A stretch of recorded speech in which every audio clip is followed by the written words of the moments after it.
Naam, kwa majina naitwa Dr. Rajabu Mketo, ni mkuu wa idara ya Clinical Medicine, yani utabibu, kutoka Chuo cha Afya cha City Institute kilichopo Dar es Salaam Chanika.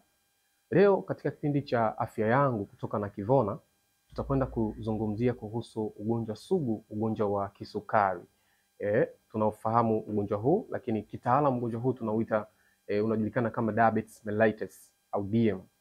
Ugonjwa wa kisukari ni ugonjwa ambao unatokana na ongezeko lisilo la kawaida la sukari mwilini. Kwa kawaida kifiziolojia au kisayansi, mwili wa binadamu unahitaji sukari kama chanzo cha nishati, yani kama chanzo cha kupata nguvu.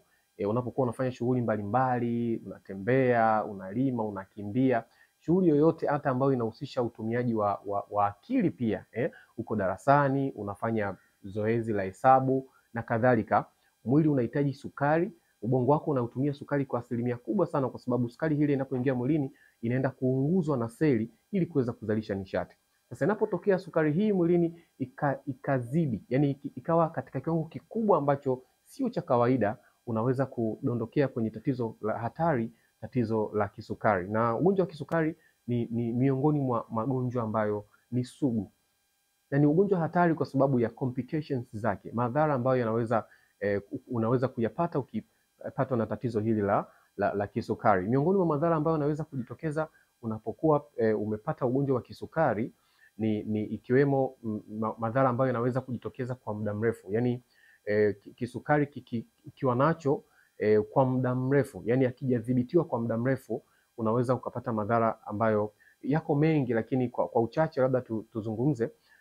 Kwa mfano tatizo la figo, diabetic nephropathy, unaweza kupata tatizo la figo, na mara nyingi tatizo hili linaweza kuanza polepole, lakini baadaye linaweza kuwa chronic na likakuletea tatizo la kufeli. Figo zote mbili zinaweza kufeli na unaweza ukahitajika pia kubadilishwa figo.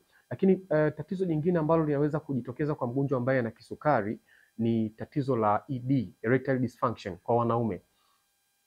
Miongoni mwa madhara ambayo yanaweza kutokea na sana mgonjwa wa kisukari akikaa muda mrefu bila kupata tiba au isipodhibitiwa kwa muda mrefu, mgonjwa wa kiume wa kisukari anaweza kupata tatizo la uume wake kutokuwa na uwezo wa kusimama vizuri wakati wa tendo la ndoa. Na hii ni kwa sababu wakati wa kusimama kwa uume wakati wa tendo la ndoa, uume unahitaji kuwa na kiwango kikubwa, yani flow ya damu iwe ya kutosha kwenye mishipa ya damu kwenye uume. Sasa inapotokea mgonjwa ana kisukari, ile mishipa inasinyaa, inashindwa, inakosa uwezo wa kutanuka vizuri, kitu ambacho kinamfanya mwanaume kushindwa kusimamisha uume vizuri wakati wa kushiriki tendo la ndoa. Lakini matatizo ya macho pia, kwa mgonjwa ambaye ana kisukari anaweza kuwa kwenye hatari ya kupata tatizo la macho, yani retinopathy. Mwanzo anaweza akawa anapata shida kuona, lakini baadaye kisukari hiki kisipodhibitiwa anaweza kuingia kwenye tatizo kubwa la macho ambalo linaweza kumfanya ashindwe kuona kabisa, akawa pofu. Lakini tatizo jingine ni tatizo ambalo linaweza kuhusiana na au kuhusisha ubongo pia, tatizo la kiharusi, cerebrovascular accident au stroke. Kisukari kinaweza kukuletea tatizo la stroke, na stroke hii inaweza kutokana na mgonjwa mwenye kisukari anakuwa na damu yake inakuwa na sukari nyingi sana, kitu ambacho kinafanya damu isiweze kuflow vizuri kwenye mishipa ya damu, na ubongo unahitaji damu ya kutosha sana. Miongoni mwa viungo ambao vinahitaji damu wakati wote ni ubongo, brain. Kwa mgonjwa mwenye kisukari, flow ya damu kwenda kwenye ubongo inaweza kuwa ni hafifu sana endapo asipozingatia dawa vizuri, au asipoanza kutumia dawa kabisa, kakaa nacho kwa muda mrefu, ule msukumo wa damu au flow ya damu kwenda kwenye ubongo inaweza kuwa ni ndogo. Mgonjwa huyu anaweza kujiweka kwenye hatari ya kupata tatizo jingine ambalo linaweza kusababisha baadhi ya seli kwenye ubongo zikafa, na seli hizo zinapotokea kwamba seli hizo zimekufa, mgonjwa huyu anaingia moja kwa moja kwenye diagnosis ya stroke. Na stroke ni kwamba kuna sehemu ya ubongo ilikuwa inakosa hewa, yani inakosa oxygen, supply ya blood ni ndogo, tunaita ischemia. Sehemu ya ubongo ikikosa damu ya kutosha, Kwa maana kwamba damu inapeleka hewa, oxygen. Damu ni transporter, ni fluid ambayo inasafirisha vitu mbalimbali ikiwemo hewa ya oxygen. Damu inasafirisha nutrients, virutubisho mbalimbali. Damu pia inasafirisha hormones, vitu vingi ambavyo ni necessary vinasafirishwa na damu. Kwa hiyo damu ni transporter, ni vitu vingi vinakuwa vinabebwa na damu. Inapotokea sehemu fulani ya ubongo imekosa blood, yani ischemia, hiyo sehemu pia itakuwa ina ukosefu wa oxygen, kwa sababu oxygen inapelekwa na damu. Inapokosa oxygen, ambayo kitaalamu tunaita hypoxia. Hypoxia ni kwamba oxygen imekuwa chini, seli zinaweza kuanza kufa. Tatizo hilo linaweza kumpelekea mtu akaja kwenye diagnosis ya stroke, yani kiharusi. Kwa hiyo miongoni mwa madhara ambayo ni hatari ambayo inaweza kumpata mtu ambaye ana tatizo la kisukari ni tatizo la kiharusi. Lakini yako madhara mengi sana ambayo yanaweza kujitokeza kwa mgonjwa mwenye kisukari, ikiwemo pia tatizo la kutohisi, yani la kukosa hisia, kupata ganzi. Mara nyingi inaweza kuanza kujitokeza kwenye sehemu za peripheral kama vile kwenye miguu au mikono, anakuwa anapata numbness, anakuwa anapata ganzi. Lakini wakati mwingine pia tatizo la kisukari linaweza kuleta shida kwenye mfumo wa moyo, yani cardiovascular system. Mtu anaweza kupata shambulio la moyo, heart attack au ischemic heart attack tunaita kitaalamu. Kwa kuna madhara mengi ambayo yanaweza kujitokeza kwa mtu ambaye ana ugonjwa wa kisukari. Tumezungumzia madhara ya muda mrefu, madhara ambayo yanaweza kujitokeza pole pole. Lakini kuna madhara ambayo au complications ambazo zinaweza kujitokeza ghafla kwa mgonjwa ambaye ana kisukari, yani diabetes mellitus, ikiwemo tatizo la asidi mwilini, tatizo la asidi kwenye damu. Kuna tatizo moja ambalo kitaalamu tunalita DKA, yani diabetic ketoacidosis. Diabetic ketoacidosis ni tatizo la kupanda kwa asidi mwilini, yani damu kuna ongezeko, asidi inakuwa kubwa sana kwenye damu. Na hii inatokana na nini? Kwa kawaida seli za mwili huwa zinapokea sukari kupitia insulin. Kuna kiungo kinaitwa kongosho katika mwili wa binadamu, kinapatikana katika mfumo wa mmeng'enyaji wa chakula, digestive system. Kongosho ni kiungo ambacho huzalisha kichocheo au hormones ijulikanayo kama insulin. Kuna hormones nyingi ambazo huwa zinazalishwa pale, lakini hormone ambayo inahusika na kuzifanya seli za mwili ziweze kupokea sukari ni hormone ya insulin. Sasa insulin inaenda kufanya seli za mwili zifunguke ili ziweze kupokea sukari. Inapotokea mtu ana kisukari aina ya kwanza, ambao kitaalamu tunaita diabetes mellitus type 1 au type 1 diabetes mellitus au juvenile diabetes, ni kwamba insulin inakuwa haizalishwi kabisa. Hii ni aina ya kwanza ya kisukari. Insulin inakuwa haizalishwi kabisa. Na aina hii inaweza kusababishwa na genetics, yani mtoto anakuwa amezaliwa na tayari ana hilo tatizo la kisukari, kwa hiyo linaweza kurithiwa au linaweza aina ya kwanza ya kisukari inaweza kusababishwa na autoimmune disease, yani kuna antibodies mwilini zimeenda kuua zile seli zinazozalisha kichocheo cha insulin ambacho kinaenda kucontrol sukari mwilini. Kwa zile seli zinaweza kuuliwa, zinaitwa beta cells. Zikiuliwa, maana kongosho inakuwa haina uwezo tena wa kuzalisha insulin. Hivyo basi sukari inakuwa inarundikana kwa wingi sana katika damu, kitu ambacho kinampelekea mtu kuweza kupata tatizo hilo la kisukari. Sasa kwenye aina hii ya kwanza, ikiwa insulin haizalishwi kabisa, maana yake ni nini? Seli zinashindwa kupokea sukari. Yaani sukari ipo nyingi mwilini, lakini funguo ya kuzifungua seli ziweze kupokea sukari, ile funguo haipo. Kwa hiyo sukari inarundikana, lakini seli inakuwa hainashindwa kupokea zile sukari. Kwa hiyo kinachotokea ni nini? Seli zinatafuta mekanizmu nyingine ya kuweza kuzalisha nishati, sababu sukari itakiwa ingie kwenye seli ili seli iweze kuunguza ile sukari kuweza kupata nishati. Sasa inapotokea insulini ambayo ndio inact kama funguo kuzifungua seli ili sukari iweze kuingia ndani ya seli, hazipo zile funguo. Kwa hiyo seli zinaanza kutumia mafuta, fats. Zinaanza kutumia mafuta ili kuweza kujizalishia nishati. Kwa mafuta yanapokuwa yanaingia katika seli ikivunja zile mafuta, miongoni mwa zao ambalo linapatikana mbali na ile ATP, yani nishati, zao nyingine linalopatikana ni ketones. Ketones hizi ni asidi. Sasa kadiri seli zinavyoendelea kutumia mafuta ndivyo ambavyo ketones zinazidi kuendelea kuzalishwa. Kwa hiyo inafikia hatua mtu anaweza kudondoka ghafla, akadondoka na tatizo hilo linakuwa ni emergency. Inapotokea hivyo, huyu mtu anahitaji kufanywa intervention ya haraka sana, kwa sababu ile asidi inaweza kumletea kifo. Kwa hiyo tatizo la DKA ni diabetes kwa sababu ni kisukari. DKA ni maneno mawili. Ni diabetes kwa sababu ni tatizo ambalo limetokana na kisukari. Keto ni zile ketones ambazo zinazalishwa kutokana na zile fats kuingia kwenye seli. Acidosis, kwa tatizo hili linaleta acidosis. Kwa diabetes ketoacidosis, diabetic ketoacidosis ni miongoni mwa tatizo ambalo linaweza kujitokeza ghafla kwa mgonjwa mwenye kisukari na ni emergency, inahitaji intervention ya haraka sana. Kushindwa kufanya intervention ya haraka, mgonjwa huyu anaweza kupoteza maisha. Kwa hiyo tuangazie kidogo aina za kisukari. Kuna aina ngapi za kisukari? Aina za kisukari ziko nyingi, lakini aina ambazo zimekuwa maarufu na zimekuwa zikiwapata watu wengi sana ni aina 3 za kisukari. Aina ya kwanza ambayo tunaita diabetes mellitus type 1 au juvenile diabetes ni aina ya kisukari ambayo yenyewe inatokana na insulini kushindwa kuzalishwa kabisa, kama ambavyo nimezungumza hapo awali kwamba kwenye mfumo wa mmeng'enyaji wa chakula, yani digestive system, kuna accessory organ inaitwa pancreas, kongosho. Kongosho inafanya kazi ya kuzalisha insulin hormone, kichocheo kijulikanacho kama insulin. Insulin inafanya kazi ya kwenda kufungua seli, kuzifanya seli zitumie sukari ambayo iko kwenye damu. Sasa inapotokea insulin hii haizalishwi, maana yake sukari ile inarundikana mwilini. Unakula vyakula vya wanga vinaingia mwilini kama sukari, yani kama glucose. Glucose hile haitumiki kwa sababu seli zile zimekosa funguo za kuzifungua ili sukari iweze kuingia ndani. Kwa hiyo sukari inaendelea kurundikana, mwisho wa siku mtu anakuja kuingia tatizo, tunakuja kumdiagnose tayari kwamba ana tatizo hilo la diabetes mellitus, ana kisukari.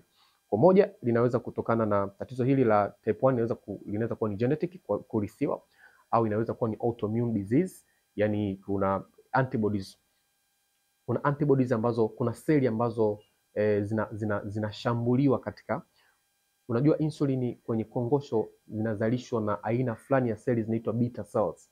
Kwa hiyo zile seli zinauliwa, yani mwili unaua zile seli kwa kutokujua, ni autoimmune, yani ni mwili wenyewe unajishambulia. Kwa kuna antibodies zinazalishwa zinaenda kuua zile beta cells, kitu ambacho kinapelekea sasa insulini isiweze kuzalishwa kabisa, sukari endelee kurundikana mwilini, mtu anaingia kwenye tatizo hilo la diabetes mellitus. Kwa hiyo ni aina ya kwanza ya kisukari. Aina ya pili ya kisukari ambayo ni type 2 diabetes mellitus, au tunafahamu pia kwa namna nyingine kitaalamu tunaita relative onset diabetes mellitus au adult onset diabetes mellitus. Aina hii hutokea sana kwa watu wazima.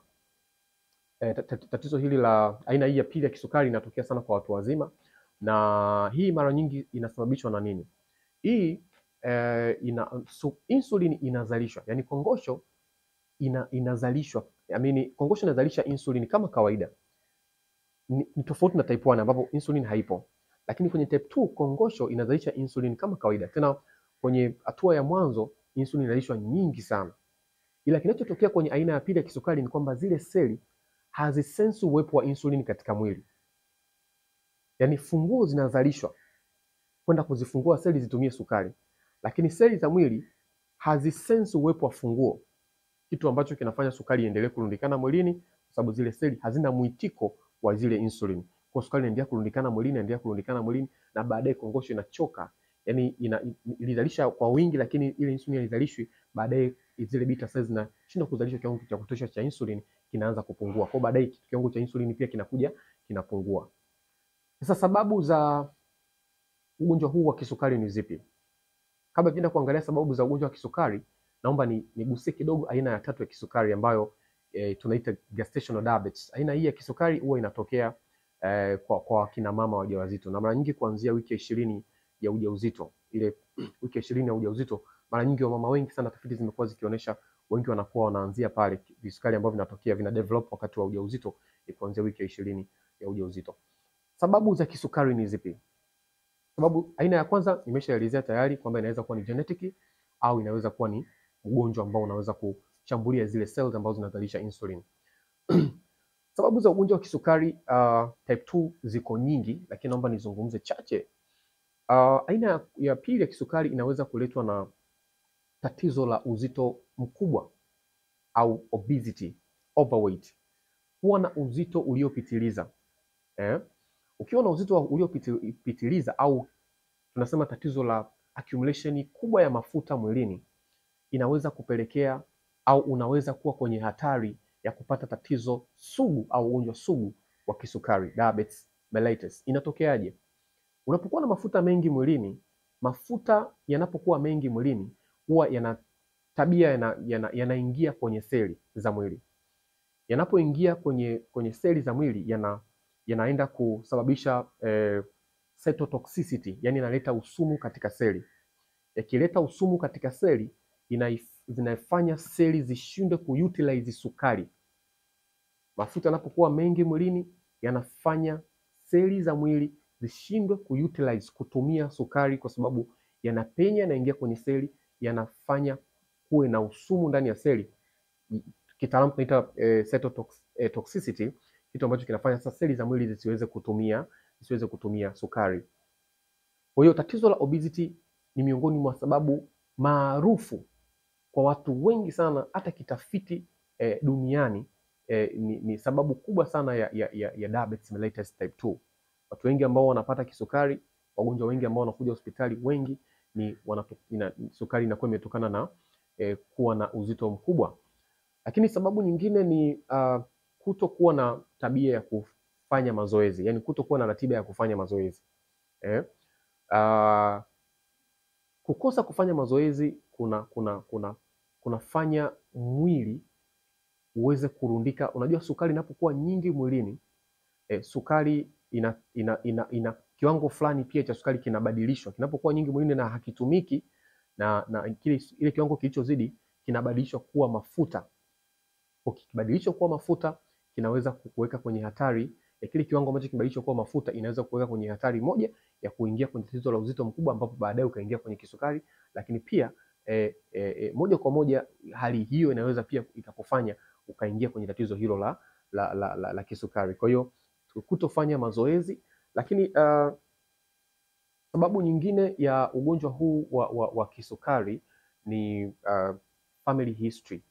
Yani kama kuna ndugu kwenye familia ana tatizo la kisukari, yani baba au mama ana tatizo la kisukari, pia inaweza kukuweka na wewe kwenye riski kama mtoto ambao uko katika ile family tree, kwa kwenye hatari pia ya kupata tatizo la kisukari. Kwa ziko sababu nyingi sana, siwezi kuziongelea zote hapa leo, lakini sababu kubwa ambazo ni maarufu, sababu ambazo ni popular za kisukari ni hizo ambazo nimezitaja. Twende tuone ni vitu gani sasa ambavyo unaweza kuvifanya ili kuweza kujiepusha na tatizo ugonjwa huu sugu, ugonjwa wa kisukari. Moja, kuwa na utaratibu wa kufanya mazoezi angalau dakika 30. Kwa mfano kitaalamu, ukikosa muda wa kutosha kufanya mazoezi, jitahidi kwa siku utembee kwa angalau dakika 30.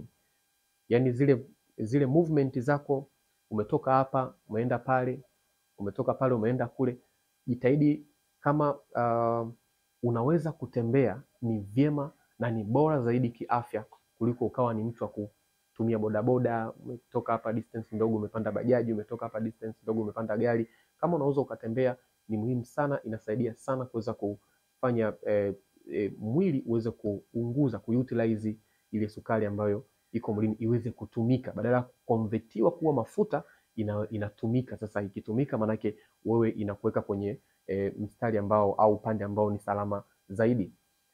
Kwa hiyo kujiepusha na pia kujiepusha pia na utumiaji wa pombe kupita kiasi, utumiaji wa sigara pia kwa muda mrefu, kujiepusha na utumiaji wa sigara pia kwa muda mrefu sana.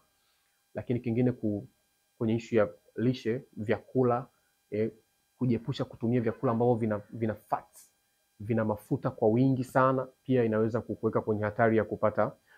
Unapokuwa mpenzi wa vyakula vya mafuta kwa wingi sana, inaweza kuweka kwenye hatari ya kupata tatizo la obesity, tatizo la uzito uliopitiliza. Ukishakuwa kwenye tatizo la obesity, wewe unakuwa kwenye hatari kubwa sana ya kupata tatizo la kisukari. Na miongoni mwa madhara ambayo yanaweza kujitokeza mwanzo kabisa kwa mtu ambaye ana tatizo la kisukari, ikiwa sukari yake haijadhibitiwa vizuri, madhara ambayo yanaweza kujitokeza mwanzo kabisa ni tatizo la hypertension, tatizo la shinikizo la juu la damu, hypertension, high blood pressure.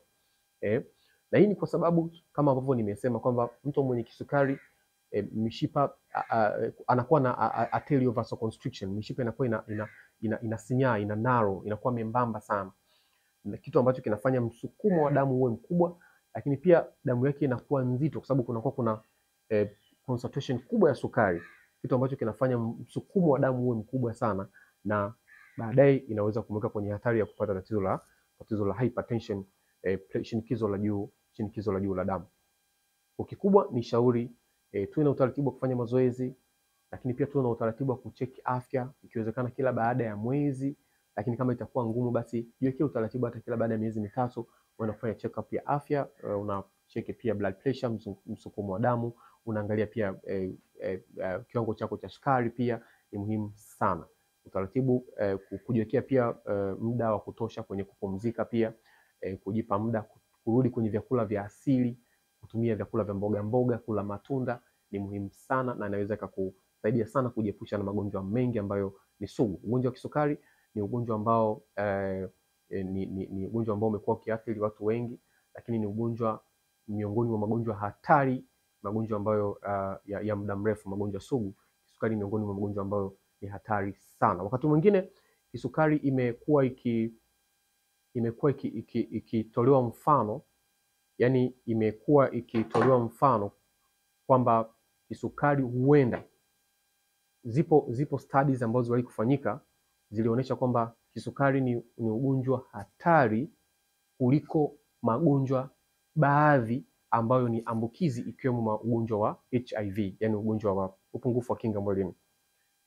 Na hii ni kwa sababu kisukari ni ugonjwa ambao ni multi-system, ni ugonjwa una athiri system zote mwilini. Kisukari kinaweza kuathiri figo, baadaye unaweza ukajikuta umeingia kwenye stage mbaya ya chronic kidney injury, na hata ukafikia stage ya kufanyiwa transplant ya figo, kuwekewa figo nyingine. Lakini kisukari kinaweza kaenda kuathiri mfumo wa fahamu, inaweza kukuletea stroke kisukari, ukashindwa kutembea kama ni stroke ya upande mmoja, yani upande mmoja, au stroke ambayo inaweza kujitokeza sehemu zote mbili kwenye ubongo, kwenye right and left hemisphere. Lakini pia kisukari inaweza kukuletea upofu, ukashindwa kuona kabisa, retinopathy. Mwanzo unaweza kuwa unaona ukungu, lakini baadaye kisukari inaweza kukuletea upofu kabisa, ukashindwa kuona kabisa. Kama ni kwa wanaume, unaweza kuwa unapoteza uwezo wa kushiriki tendo la ndoa kwa sababu ya tatizo la erectile dysfunction. Lakini pia kisukari inaweza kuleta shida kwenye mfumo wa mmeng'enyaji, diabetic gastropathy. Kwa kisukari ni ugonjwa ambao unaweza kuathiri system zote za mwili, lakini wakati mwingine unaweza kupata kidonda, kwa sababu watu wenye kisukari wanakuwa na tatizo la baadhi wanaweza kupata dalili ya peripheral neuropathy, wanakuwa wanashindwa kusense kama ambavyo nimeeleza. Kwa hiyo anaweza kupata kidonda kidogo, lakini kutokana na msukumo wa damu kuwa ni mdogo kwenda kwenye peripheral, kidonda kile kinakuwa kinachimbika, na baadaye anaweza kufikia kwenye stage mbaya ya gangrene, na anaweza kufanyiwa amputation. Akifika kwenye stage mbaya iko kidonda, anaweza kufanyiwa amputation, akakatwa mguu. Kwa ufupi nitaje dalili tatu ambazo zimekuwa ni dalili za awali za ugonjwa huu wa kisukari. Utaweza kutambuaje kwamba una tatizo la kisukari au una dalili za ugonjwa huu wa kisukari? Dalili ziko nyingi, lakini naomba nitaje dalili tatu za awali ambazo mara nyingi zinaweza kujitokeza kwa mtu ambaye ana tatizo tayari la kisukari. Dalili ya kwanza ni polydipsia. Polydipsia ni hali ya kuwa na kiu sana, yani unajisikia kiu kisichoisha. Unaweza ukanywa maji sasa hivi, lakini baadaye ukasikia kiu, baada ya muda tu ukasikia kiu. Unakunywa maji, lakini baada ya muda unasikia tena kiu. Kwa hiyo unakuwa na kiu ambacho hakiishi, na kina muda mfupi baada ya kunywa maji unaanza kusikia tena hamu ya kutaka maji. Na hii ni kwa nini? Ni kwa sababu mtu mwenye kisukari anakuwa anapoteza maji mengi, kwa sababu anakuwa anapata dalili ya polyuria. Polyuria ni kuwa na hali ya kukojoa, yani ni ile kukojoa mara kwa mara. Miongoni mwa dalili katika hizi dalili tatu za kisukari ni polyuria.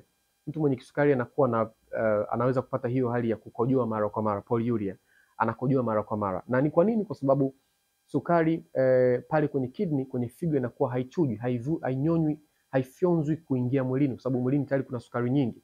Kwa sukari inaachwa pale kwenye figo itoke, iweze kutoka. Kwa sukari inapokuwa inatoka pale kwenye figo na mkojo, maji pia yanatoka mwilini kufuata sukari, sukari inajikuta inatoka na mkojo, mtu anakuwa anakojoa mara kwa mara. Kuna concept moja tunaita osmosis. Sukari inapokuwa inatoka pale kwenye figo na maji yanatoka mwilini, kwa mtu anakuwa anapata dehydration, anapoteza maji. Kwa kitendo cha kupoteza maji kinamfanya awe na dalili ya kutaka kunywa maji kila wakati anakuwa anapata kiu. Lakini dalili nyingine ni kujisikia njaa kila wakati, polyphagia. Unaweza ukala sasa hivi, baada ya muda unasikia tena njaa, unakula baada ya muda unasikia tena njaa. Na hii inatokana na nini? Inatokana na nini? Hali ya kuwa sukari iko nyingi mwilini. Hii inatokana na seli kudemand sukari. Yaani sukari iko nyingi mwilini lakini seli haitumii ile sukari. Kwa hiyo seli zinaendelea kudemand sukari. Ndio maana kila baada ya muda unasikia njaa, ni kwa sababu sukari ipo nyingi mwilini lakini seli haitumii ile sukari, sababu i sense kwamba insulini haipo. Kwa hiyo mwili unakuwa na demand, seli zina demand glucose, na ndio maana unakuwa unapata hiyo hali ya kuhitaji kula kila wakati. Leo naomba tuishie hapa, nadhani kwenye kipindi kijacho tutachambua tutakuwa na mada nyingine nzuri hapa kutoka hapa na Kivona, kipindi cha afya yangu. Kwa hiyo usikose kufuatilia na Kivona Media. Karibu sana. Asante.